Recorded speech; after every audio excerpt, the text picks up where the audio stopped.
Bonjour à tous, je suis le Capitaine Flemme. Aujourd'hui, on va parler de l'autofinancement.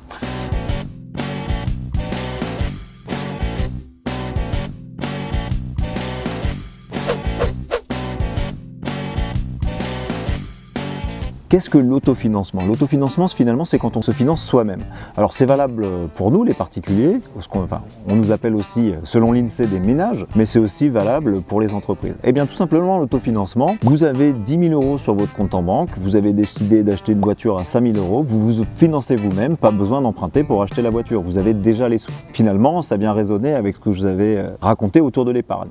Donc, si vous vous en souvenez plus, allez voir la vidéo sur l'épargne. Maintenant, donc, se financer soi-même, c'est tout simplement avoir déjà les fonds pour pouvoir se financer. Et pour une entreprise, c'est pareil. Sauf qu'une entreprise, elle va se financer sur son bénéfice, c'est-à-dire son résultat. Si son résultat est négatif, c'est un bénéfice ou un profit. Si son résultat est négatif, c'est une perte. Voilà, ne confondez pas le résultat avec le chiffre d'affaires. Une entreprise peut faire un excellent chiffre d'affaires, c'est le total de ses ventes, mais par contre avoir un résultat négatif, c'est-à-dire perdre de l'argent. En attendant, l'autofinancement pour l'entreprise est puisé sur ses profits. C'est-à-dire que l'entreprise, une fois qu'elle a dégagé son bénéfice, elle doit choisir entre augmenter ses salaires, augmenter les dividendes pour ses actionnaires ou réinvestir dans elle-même. Et le réinvestissement dans elle-même, c'est un autofinancement. Et cette fois-ci, pour l'entreprise, pas besoin d'emprunter à la banque.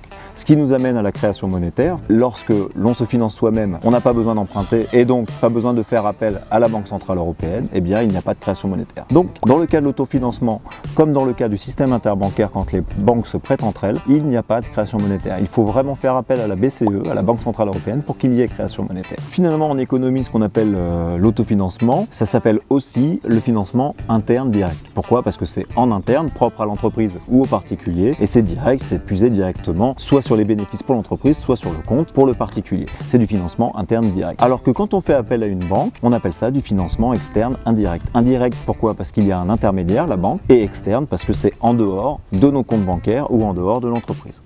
Voilà. Bon, vous êtes sûrement en train de vous dire, ce n'est pas la voix du Capitaine. C'est normal, je suis le monteur. Je remplace le Capitaine car il a tellement la flemme de tout faire qu'il oublie de faire l'outro de la vidéo. Donc à la place, je vous mets quelques images de sa petite tête. Du coup, si vous avez aimé le contenu de la vidéo, vous pouvez laisser un petit pouce bleu de l'amour ainsi qu'un petit commentaire qui fait plaisir. Et surtout, n'oubliez pas de vous abonner à la chaîne et activer la petite clochette pour être prévenu des prochaines vidéos. Allez, je vous fais plein de bisous et à bientôt sur la chaîne.